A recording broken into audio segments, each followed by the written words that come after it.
Olá, queridos amigos, nossos espectadores. Eu sou Iraci Campos e estarei aqui semanalmente.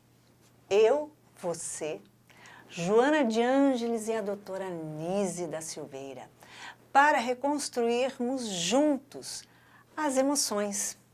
São tantas as emoções que nós vivenciamos no nosso dia a dia. São tantos os desafios que necessitamos enfrentar. Então, juntos, semanalmente, contando a sua história. Quero sim ouvir você. Me conte a sua história. Envie para esse telefone aqui, esse WhatsApp que você está vendo no seu vídeo, e me conte a sua história para que nós possamos enfrentar juntos os desafios, superar, vencer, reconstruir as nossas emoções. E para que a gente possa falar hoje de aceitação e reconstrução, desafios. Vamos lá? A doutora Nise da Silveira, neste livro SOS Emoções, ela diz assim: todo ser humano vivencia diferentes desafios. Uns inúmeros desafios são bem mais complexos que outros, mas, invariavelmente, todos eles são desafios. Sim, nós vamos hoje enfrentar desafios, falar sobre desafios e aceitação.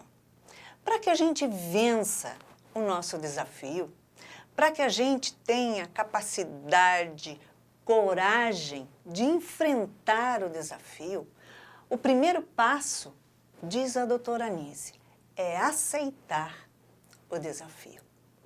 E hoje nós vamos falar sobre a história de uma amiga muito querida, Monique. Sim, você imagina que em 2004, Monique foi ao médico fazer seus exames de rotina. E ali ela encontrou um nódulo. E o médico foi fazer os exames todos e deu-lhe o diagnóstico: câncer de mama. O que ela jamais pensou em ouvir, jamais pensou que fosse bater na sua porta tal desafio. Realmente, quando nós ouvimos falar sobre esse desafio, nós achamos que nunca vai bater na nossa porta, que vai bater na porta do vizinho, mas na nossa não. Como é que isso se deu na vida da Monique? Mas não terminou aí, não. Além dela receber o diagnóstico de câncer de mama, que era o momento do seu maior enfrentamento, e ela precisava, lógico, de alguém para dar o apoio. Você procura quem? Alguém da família, a mãe, sem dúvida. Pois é. Mas a mãe da Monique estava também fazendo os seus exames de rotina. E não, surpresa, desesperadora, tocando, mexendo naquele momento, também foi diagnosticada com câncer de mama.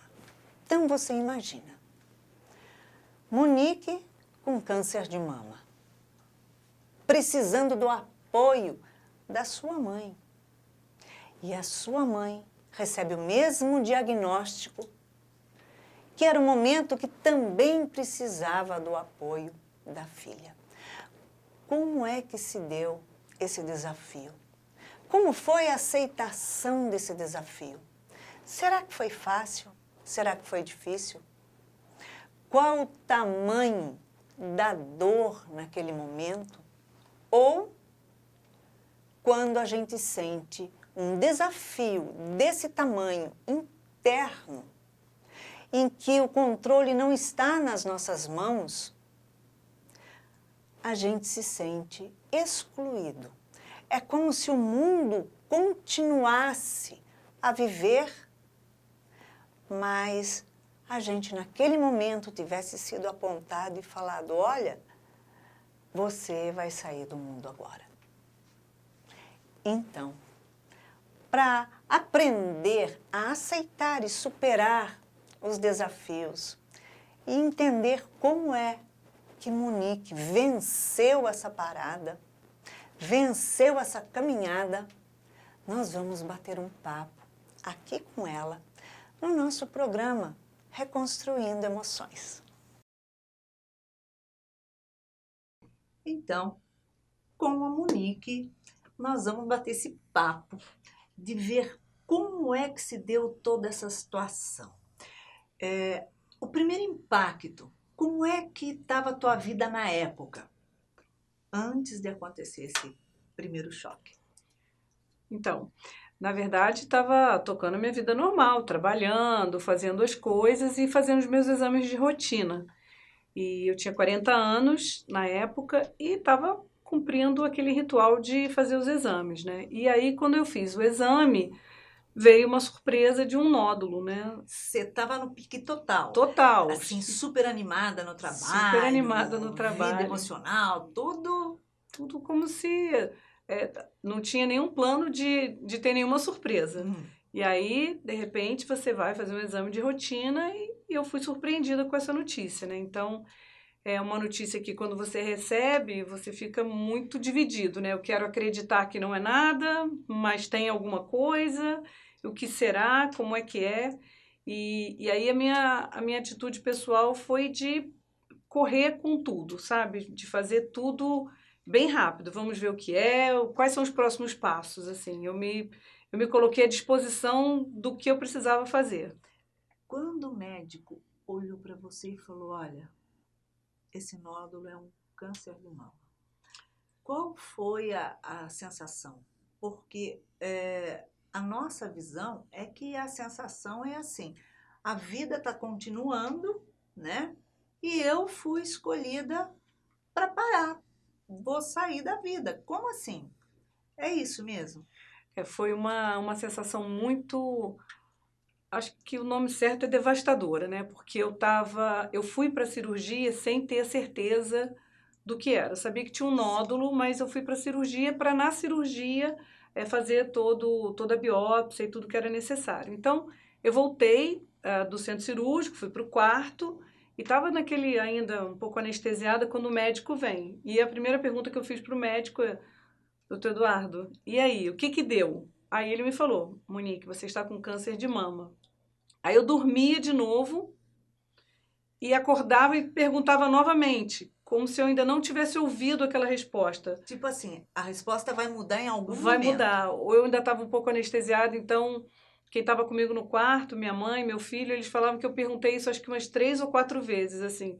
Era como se eu tivesse uma esperança que em alguma hora eu fosse perguntar e a resposta fosse ser outra, né? Não era um sonho, era um pesadelo. Era um pesadelo. Que você ia acordar em qualquer momento. Que eu ia acordar e que ia ter uma resposta diferente da que eu estava recebendo. Mas diz uma coisa só, naquela fase que você recebeu o diagnóstico e foi fazer lá a biópsia, tarará, a tua mãe também estava fazendo exames de rotina? Também, exames de rotina, não tínhamos nenhum caso de câncer de mama na família, minha avó materna faleceu de outras questões, então a gente realmente não tinha histórico nenhum de câncer de mama na família. Minha mãe também estava fazendo os exames de rotina. E aí a surpresa ainda mais devastadora naquele momento foi que a minha mãe também descobriu que também estava com câncer de mama e ela operou com um intervalo de 16 dias. Eu operei, 16 dias depois a minha mãe também operou e também foi diagnosticada com câncer de mama. Como é que aconteceu a situação? Porque, veja bem, aquele momento que a gente recebe uma notícia dessa, devastadora, a gente quer colinho, a gente quer proteção, a gente quer voltar para o ninho, Sim. né? Me protege, me acolhe. E de repente, a hora que você vai olhar para tua mãe, me protege, me acolhe, quero voltar para o ninho, sua mãe olha para você e fala assim: minha filha, é o momento Exatamente. que eu mais preciso de você. Exatamente. Isso E foi me um protege, agravante. me acolhe. E aí, como é que foi essa situação? Então, foi bastante complicado e a gente precisou de muita sabedoria, assim, muito discernimento para encarar esse momento. Por quê? Eu brinco que eu chorava metade do dia por minha causa, metade do dia por Ai, causa meu dela. Deus. E ela chorava metade do dia por causa dela e metade do dia por minha causa. Então a gente ficou assim numa situação muito depressiva, né? Porque eu queria cuidar dela, ela queria cuidar de mim, mas na verdade nós duas estávamos precisando de cuidados especiais, Porque né? quando você está olhando para o outro, Exatamente. você tem que se sentir bem, forte aquela hora. Mas quando você está falando uma coisinha para o outro, você fala assim: ai, mas e eu? Como é que eu tô? Foi Foi um isso? momento muito duro, assim, que ela primeiro ela não morava comigo, né? Uhum. Ela queria vir para minha casa para ficar comigo, para ficar cuidando de mim, para eu cuidar dela. E a gente fez essa Nossa, tentativa e a gente estava literalmente se afundando. E aí nós conversamos e a decisão foi que ela ficaria na casa do meu irmão, com a minha cunhada, que também é muito amorosa, e que a gente ia se ver nos finais de semana, assim, sabe? Evitar o dia a dia da doença, do tratamento. Se a gente tivesse junto, eu acho que a gente entraria num buraco, assim, sabe? De quem tá melhorando, quem não tá, será que eu vou viver, será que ela vai viver? E isso acho que seria muito nocivo para aquele momento. Então a gente se separou no sentido de cada uma ficar num ambiente, a gente se via no final de semana, tentava o máximo possível fazer outras coisas para evitar toda aquela conversa da doença que também consome muito, né? Você com fica certeza. aquela Fica coisa alimentando alimentando. Então a gente conseguiu novamente. fazer essa separação que foi bem, Na foi bem época, importante. ela morava sozinha, ela morava Sim, com o marido, você eu morava morava sozinha. Minha sozinha mãe com é o viúva há marido. muitos anos. E aí eu também estava sozinha e a coisa mais certa, mais assim, imediata seria a gente ficar junto, mas isso realmente não seria uma boa estratégia. Foi Em bom. algum momento passou pela cabeça de vocês, por que comigo? Ah, O que foi que eu fiz? mil vezes, mil vezes. Eu ficava sempre pensando o que será que teria nos impactado ao mesmo tempo que poderia ter gerado aquilo, porque se tinha sido alguma coisa, e assim, e era tanta pergunta que eu decidi parar de perguntar. E falei, eu Chega. não sei a resposta, então se eu entrar nesse looping de ficar perguntando e buscando isso, isso sempre ficou É muito na minha como cabeça. um gato que fica andando atrás do É, rabo, porque nenhuma resposta vai ser satisfatória para responder sim, e resolver naquele momento, porque você ainda não encontrou um chão para se apoiar. exato.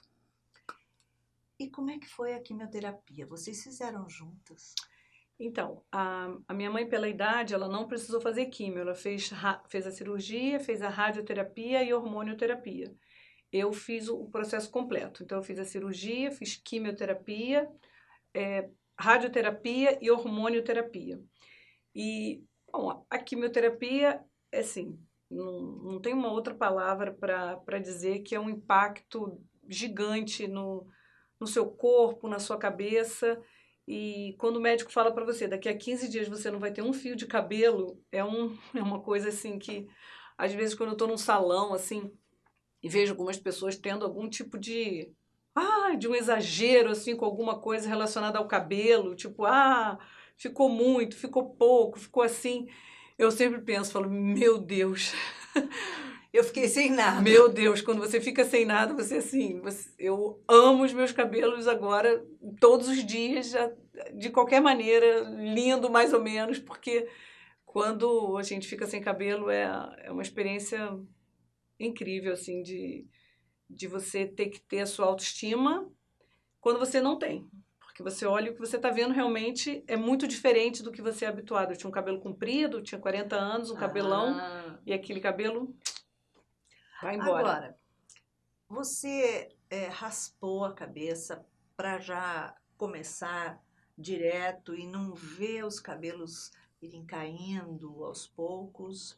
Ou você falou, não, deixa natural assim e vai caindo e eu vou me adaptando? Olha, o médico, quando você faz a primeira quimioterapia, você tem um prazo de validade. Você sabe que aquele cabelo vai cair. Mas é como se, assim, se você quisesse viver um pouco aqueles últimos momentos, né? Então, eu me lembro, eu estava voltando da Barra, eu morava na Zona Sul, na Lagoa, e eu estava voltando de carro e eu passei a mão no cabelo e veio, assim, Um tufo um de cabelo. tufo de cabelo na mão. Eu falei, é hoje. Chegou o dia dele ir embora. E aí eu cheguei em casa, entrei no banheiro e cortei ele bem curto. Eu mesma cortei. Aquela cena que todo mundo assistiu lá com a Carolina Dickman, né? Então eu aceitei aquele momento, sabe? Eu chorei tudo que eu tinha para chorar. Eu chorei até não aguentar mais. E fui no momento de cortar sozinha e cortei. E aí no outro dia eu fui no local que eu já tinha encomendado a minha peruca, né? Porque também tem isso, você tem que mandar fazer uma peruca e para ver como é que você vai fazer, porque você tem esse prazo, né? A quimioterapia ela é de 21 em 21 dias, que é o tempo que as células vão se renovando, e a quimioterapia mata todas as células que estão se reproduzindo no seu corpo. Então o cabelo ele se reproduz diariamente, por isso que cai o cabelo, né? A quimioterapia ainda não é, pelo menos que eu saiba, seletiva para impedir o crescimento só do câncer. Sim, esse não, Tudo que está crescendo, né? Então é por isso que atinge ali em cheio. É um momento bem difícil. Ou escolher a sua peruca. Para e pensa assim, se eu quisesse escolher o meu cabelo, não consigo, porque ou ele é liso, ou ele é crespo, ou ele é isso, aquilo, a gente nunca está contente com o cabelo da gente, quer sempre mudar, fazer alguma coisa. Mas nesse momento, é o momento que você pode escolher o seu corte, a cara que você quer ficar, enfim, se autovalorizar. Será que é isso? Eu fiquei um tempo com um pouco mais comprido, depois eu cortei, mas o que eu mais queria era que fosse o meu cabelo. Então eu fiz o mais próximo possível, assim, eu não tive uma grande inovação, eu fui o mais próximo possível para que eu me olhasse e me reconhecesse, né? Eu precisava ter esse reconhecimento. Então a peruca foi bem importante aí para mim. Eu admiro muito as pessoas que não usam peruca e tudo, e entendo todos os lados, né? E em casa, muitas vezes, eu ficava sem nada e tudo bem também. Então, E qual a sensação de te olhar, se acordar de manhã e vai para o espelho e falar, meu Deus, eu tô careca? é difícil, porque não só você fica careca, como também caem os cílios, a sobrancelha. Então, você tem, assim, um tom também de pele que fica diferente, tem um tom mais amarelado. Então, é um momento que você realmente precisa buscar a sua beleza Se autovalorizar. com muita força. Você tem um trabalho adicional, assim, para... Auto-amor. Exatamente. Você se maquiava, se Sim. produzia. Continuei trabalhando normalmente, fazendo eventos e dentro da melhor possibilidade de ficar bem, eu coloquei as chances todas a meu favor. E a tua mãe? A minha mãe não teve a queda do cabelo, né? E ela fez todo o tratamento também, ficou muito bem. Minha mãe também está curada, graças a Deus. E minha mãe ficou bem. A maior alegria dela era ver também a minha recuperação e a gente conseguiu aí passar por esse momento difícil. Quanto tempo durou toda essa fase da notícia de você estar com câncer de mama? E depois concluir, acabou. E agora? Faltam os exames finais para eu saber como é que eu tô. Eu acho que esse acabou, para quem teve câncer, acho que é uma palavra assim difícil de você tê-la na sua plenitude, né? Então é um pedaço de cada vez. O tratamento do câncer de mama é um tratamento longo, de mais de um ano pelo menos. Assim, a fase principal demora mais de um ano. Depois também tem a hormonioterapia por mais de 5 anos.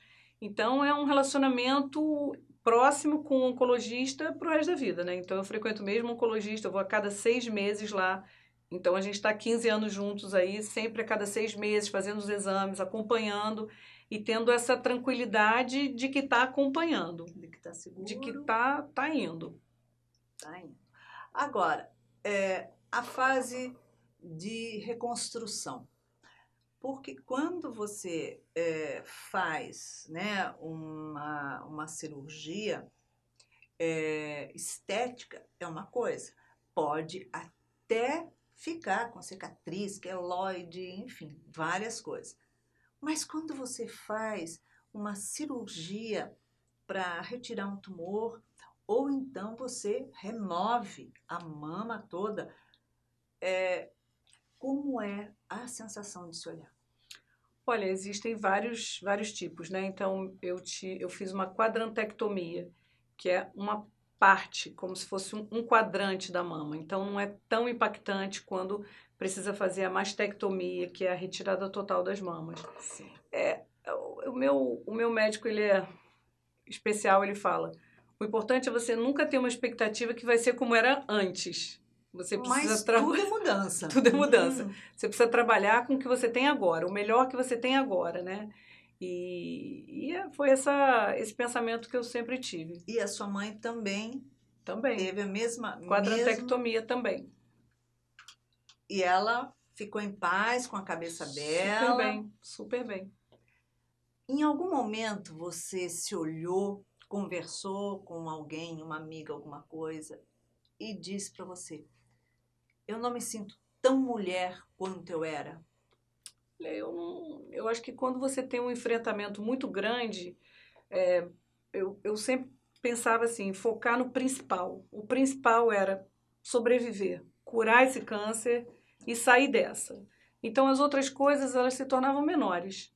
Então eu realmente não cheguei a ter esse impacto, porque eu estava muito, muito, muito concentrada em ultrapassar aquele momento. O seu pensamento, ele era em torno de positividade ou ele tinha, assim, as quedas constantes?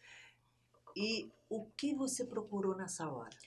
Olha, dizer que a gente passa por tudo isso assim 100% o tempo todo é bobagem. Mas a gente vai aprendendo, né? Deus está sempre iluminando, Nossos Anjos da Guarda também vai dando muitas ideias. Então, assim, eu desenvolvi uma técnica, porque na quimioterapia você sente o seu corpo efetivamente mal, assim, é uma sensação ruim, assim, De fraqueza, é um incômodo generalizado no seu corpo todo. Então, eu fiz uma técnica que eu meio que encapsulei, assim, alguns momentos muito bons, assim. Então, eu tinha uma recordação de um hotel que eu fui, que você saía do quarto, pisava na grama, depois você pisava na areia e você pisava no mar. E eu fiquei pensando nisso muitas vezes. Então, os pés pisando na grama, pisando na areia, pisando no mar. E aí, por exemplo, eu peguei essa sensação e na minha cabeça eu tinha assim, então quando eu estava sentindo uma coisa muito ruim, eu meio que tirava como se fosse um comprimido assim do bolso assim, botava na boca e voltava. Grama, areia e mar. E eu conseguia sair daquele momento que eu estava de dor e eu ia lá nesse momento bom. Isso me ajudou muito. Eu tinha umas 4 cápsulas assim com coisas boas da minha vida, assim, sensações boas. Eu precisava ter uma sensação boa para o meu pensamento substituir aquela sensação que o meu corpo estava sentindo, efetivamente, que estava doendo tudo, né? E o apoio da família nessa Nossa, hora? sem a minha família, não, nada teria feito sentido, né? Então, muito apoio do meu filho, dos meus irmãos, das minhas cunhadas, a família toda chega muito junto assim para colaborar. Isso é muito importante, né? Porque você realmente fica muito mais frágil, né? Precisando desse carinho, desse Sim. dengo, que eu fui muito, muito, muito bem cuidada também. Sou agradecida por isso. Você se tornou espírita um tempo depois. Você chegou a fazer esse mergulho interior para falar o que foi que aconteceu comigo? Ou o que eu fiz comigo? Porque quando a gente vai ao médico, ele diz assim para a gente, você está fazendo uma febre. E você olha para o médico e fala assim, imagina, você acha que eu vou fazer febre? É claro que não, eu não estou fazendo febre. Eu estou com febre, tipo assim, caiu do céu. Então, se tudo que nós fazemos, né, nós somos aquilo que nós pensamos, então, em algum momento você pensou assim, como foi que eu desenvolvi isso em mim? Qual foi a situação? Qual a sensação? Porque castigo nós sabemos que não é, né? Olha, quando eu comecei a frequentar aqui o Seja e eu ouvi as palestras, eu ouvi uma coisa assim, sobre uma parábola de Jesus que fala que Jesus, ele é o pastor de ovelhas e que ele Sim. vai cuidando para que a ovelha não caia, né? Que ele vai É. dando. E aí, se a gente vai muito assim para o lado, ele acho que dá um tapinha, Volta pro pá, dá um meio. tapa assim mais forte para voltar para o meio. Eu hoje sou agradecida por essa, por esse cuidado que o pastor de ovelhas teve comigo de me trazer para o centro de tudo que eu precisava realmente fazer de modificação na minha vida, os pontos que eu precisava melhorar. E eu sou, por incrível que pareça dizer isso, hoje eu sou agradecida a Deus por isso, por esse momento. Você se ama mais hoje do que antes? Você se olha mais hoje do que você se olhava antes disso acontecer? Muito mais. Hoje um problema precisa ser efetivamente um problema. Assim, quando é uma coisa mais ou menos, eu até lido bem assim, pensando, isso é efetivamente um problema? Não, não é. Então eu consigo hoje dar um tamanho melhor e mais adequado para as coisas. Eu acho que essa sensação que você pode morrer, que todo mundo pode a qualquer momento, mas que você pode morrer porque tem uma doença grave e você precisa se salvar daquela doença, ela torna a vida melhor. O que você acha que mais pesou no contexto da sua vida que você desenvolveu aquele momento um tumor em algum lugarzinho ali? O que você acha que foi assim o foco? A vida profissional, a relação com a família, relacionamento conjugal, a relação de você com você mesma, a falta de se conhecer, a busca de não encontrar algo, de você viver constantemente procurando alguma coisa e não encontrar, as frustrações diárias ou perdas. O que você acha que houve? Olha, eu acho que a gente vai tocando a vida em frente e não para muito para prestar atenção nas dores que a gente tem, né? O que está doendo e dedicar um pouco mais de tempo para essa dor. Então, eu não me sinto assim culpada por ter tido um câncer, né? Que eu acho que isso também é uma carga muito pesada Com em certeza. cima do paciente que já está tendo um enfrentamento tão grande. Então, eu passei a dar mais atenção às minhas dores, às minhas vontades, às coisas que realmente são importantes para mim.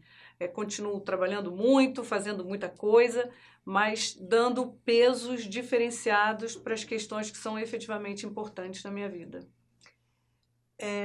Você falou uma coisa assim fundamental, né? Eu não posso me culpar e a pessoa quando atravessa uma fase dessa seria muito peso ela carregar uma culpa. Sim. Então, primeira coisa, a gente sabe que a culpa é algo que está fora, porque ninguém vai desenvolver qualquer doença, Claro. seja um problema de menisco, seja um problema no coração, enfim, qualquer coisa, por vontade própria, por livre, espontânea vontade, fala, não, eu quero ter isso, eu preciso, eu vou adoecer. Não. É algo que acontece como uma somática, né? E a partir desse momento, você fez o passo inverso de, olha só, deixa eu olhar cada fase da minha vida, ver o que eu vou deixar dentro, o que eu vou deixar fora, o que eu vou excluir, o que eu não preciso. Como que é essa relação de você com você mesmo?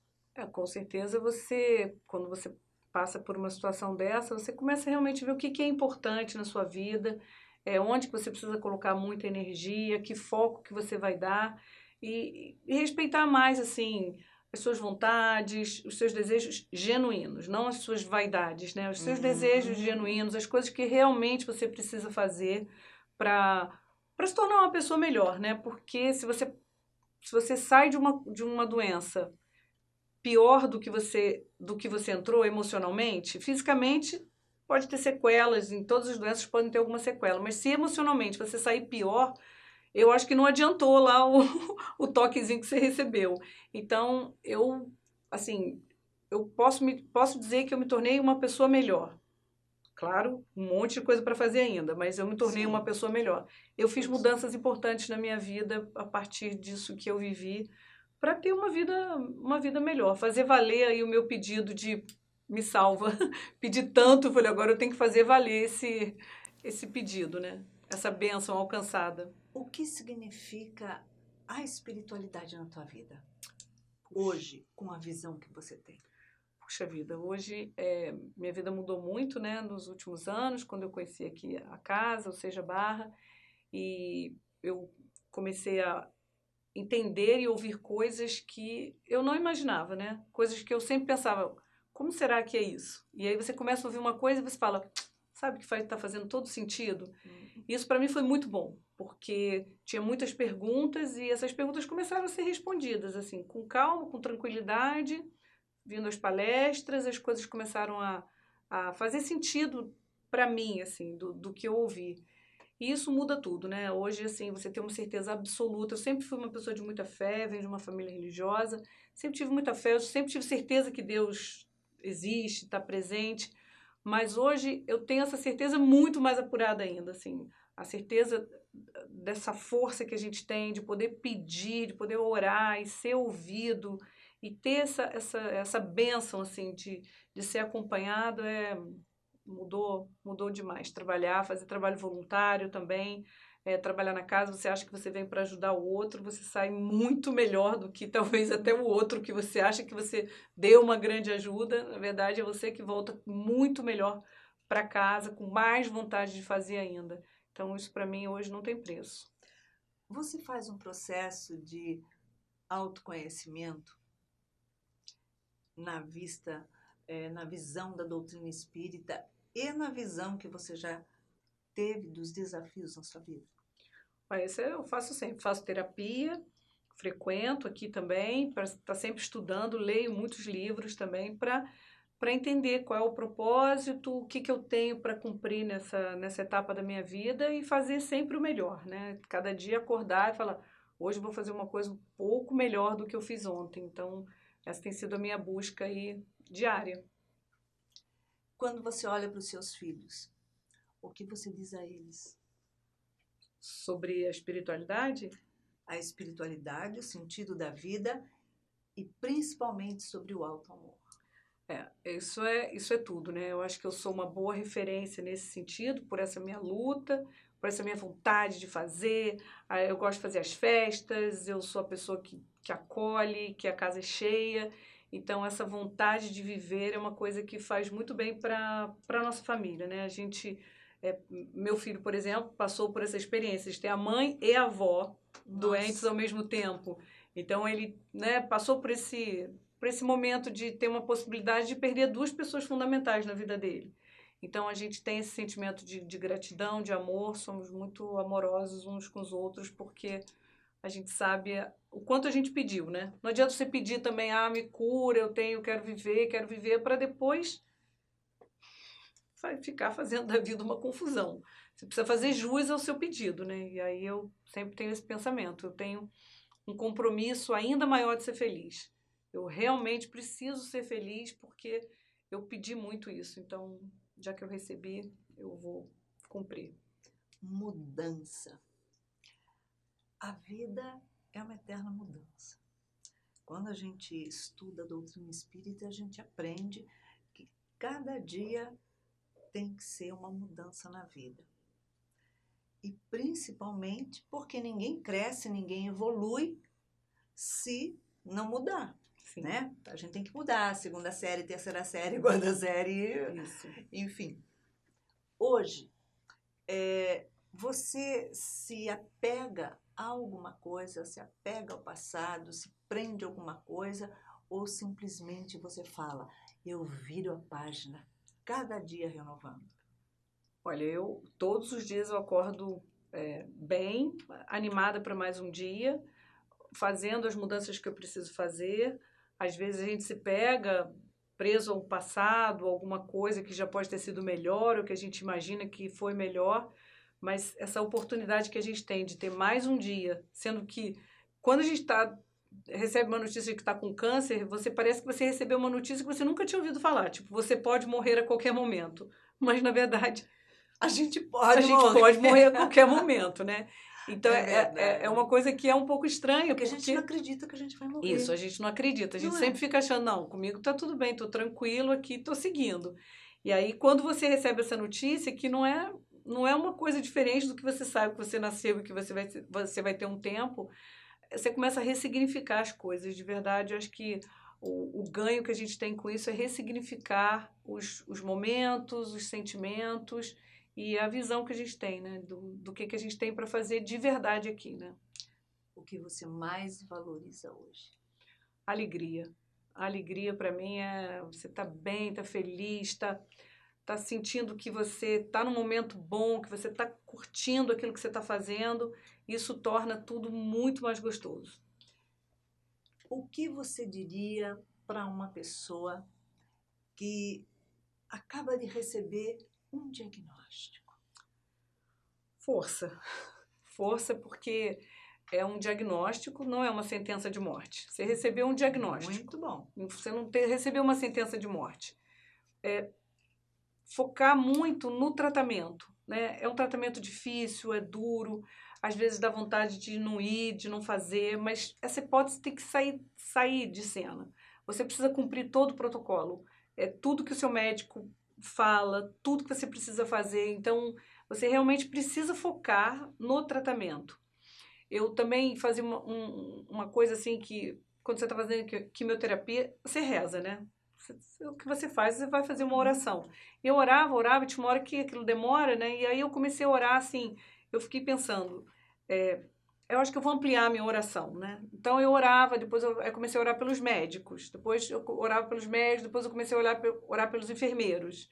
Depois eu comecei a orar pelos estudantes de medicina que estavam na faculdade e que um dia estariam produzindo novos medicamentos.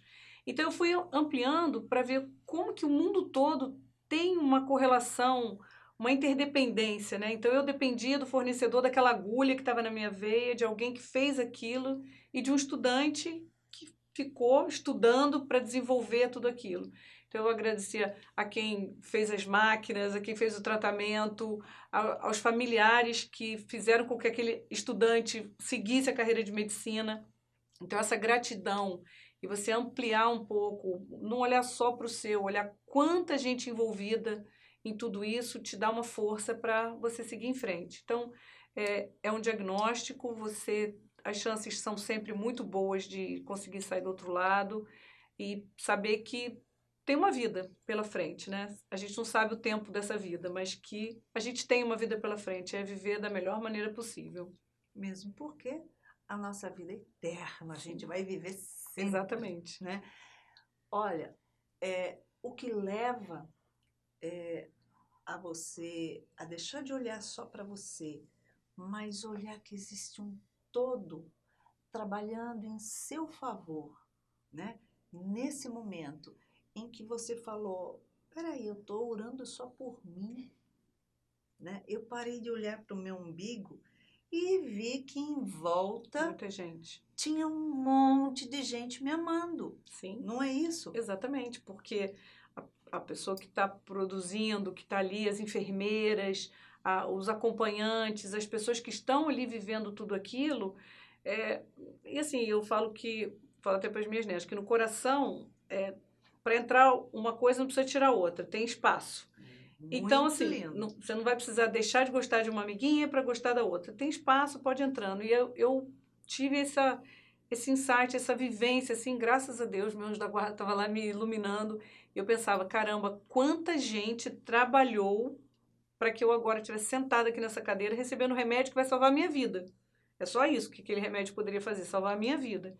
Então, você ser grato por tudo isso, eu acho que coloca também as energias muito, muito para o bem, né? Para você conseguir se superar tudo. Então é assim, gratidão a Deus, A Deus. gratidão aos médicos, aqueles que estão, na verdade, não dando um medicamento, mas me dando amor, Com me curando certeza. pelo amor. Com certeza. Monique, você passou uma experiência assim fantástica. Uma palavra para contar para gente qual foi a emoção mais importante que você reconstruiu nessa faixa de desafios que você enfrentou. Com certeza foi o perdão. Você se auto-perdoar, perdoar o outro para poder seguir em frente. Senão o peso é muito grande e você para. Você se auto-perdoou Sim. de ter guardado alguma coisa que estava estragando lá dentro. É isso? Sim. Você saber que você precisa se livrar de certas coisas, perdoando e seguindo em frente. Senão você fica com um peso muito grande e isso atrapalha. Leveza, Leveza. paz, porque o perdão é fantástico na nossa vida, porque a culpa ela não pode existir. Não existe a culpa. Existe sim a responsabilidade, que é a conotação que nós damos quando nós falamos que sentimos culpa, é porque nós estamos condenados por toda a eternidade a ser castigado e ao sofrimento. E quando a gente se auto-perdoa, a gente passa a enxergar que não é culpa, é responsabilidade. E a responsabilidade é um movimento de transformação. Então, a reconstrução através da responsabilidade para que você consiga a vitória, superar. Então, superou mesmo. Obrigada. Então, olhe para você agora e veja quanto é importante o auto-amor, o auto-perdão. O perdão, porque é um peso que você não necessita carregar. É encher uma mochila de pedras e ficar arrastando aquele peso imenso nas costas, desnecessário. Então, o perdão, o auto-perdão, é a troca que nós fazemos por responsabilidade. E a responsabilidade é assumir, vencer e, claro, se tornar uma grande mulher, como você fez agora. Obrigada. Virada, vitória e superação sempre. Parabéns. Obrigada. É isso. Vencer. Auto-perdão e auto-amor. Após esse relato que a Monique trouxe da sua vida, a sua história, nós podemos compreender um pouquinho mais sobre os desafios que nós recebemos diariamente em nossas vidas. E para isso, para concluir, nós trazemos aqui mais uma frase da doutora Lísida Silveira no livro SOS Emoções. E ela diz assim: deste modo, cada indivíduo transita pela dor de duas maneiras: com sofrimento e amargura, nas insistentes queixas diárias, ou com coragem e a certeza de vencer, com alegria de viver. Então, nós compreendemos agora, através dessa reconstrução de emoção que a Monique nos trouxe, trazendo sobre o perdão, ela ter conseguido trabalhar o perdão o auto-perdão. Ela conseguiu compreender que as nossas emoções negativas, elas nos adoecem. Porque nós vamos somando cada uma durante o dia todo. Quantas emoções negativas você somatiza durante o dia e armazena elas na alma? Você já parou para refletir sobre isso? Ela, para poder se perdoar, para poder mergulhar e falar, olha só, eu preciso de amor, eu não preciso de culpa, eu não tenho que carregar pedras nas costas, arrastar o peso, não tenho que arrastar corrente nenhuma. Eu tenho sim que ter alto amor, viver em paz. Ou seja, ela assumiu simplesmente a responsabilidade de tudo aquilo que ela se fechava na culpa. E quando ela assumiu a responsabilidade, ela fez aquela leitura interna, ela mandou a mensagem para todo o corpo dela. Olha só, estamos juntos, todos nós nessa. Todas as suas células, os seus órgãos, estamos juntos, simplesmente assumindo a responsabilidade das dores que armazenamos. Então, a partir de agora, não quero mais armazenar dor. Eu quero simplesmente vencer. Eu quero simplesmente diluir toda essa culpa, esse peso negativo que tenho carregado. E para isso, beijinho no ombro. Claro, muito alto amor. E aí, simplesmente, ela descobriu: culpa jamais não existe. O que existe é responsabilidade. E responsabilidade significa transformação, mudança. Então, após essa história, após essa vivência que você experienciou aqui conosco, mande a sua história aqui nesse telefone, pelo WhatsApp. E aí, vamos reconstruir juntos as suas emoções, diluir o negativo, valorizar tudo que é de positivo na tua vida.